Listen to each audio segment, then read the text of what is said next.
പാരിന്റെ ജന്നത്ത് മണൽക്കാട് ദൂരെ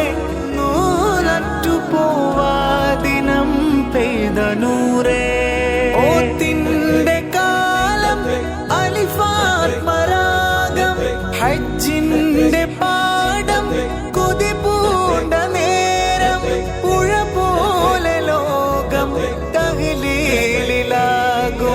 പുഴ പോലെ ലോകം തഹ്ലീലിലാകും നിലാവ് പെയ്തരാവിലാരൊരാൾ നിതാന്ത കാവ്യമേറ്റുമൂളി ഞാൻ ഇലാഹിനാഗ്യ മന്ദിരം ഇഹത്തിനാകെ സൗരഭം കറുപ്പണിഞ്ഞ സ്നേഹ സൗദമേ की रौनक काबे का मंजर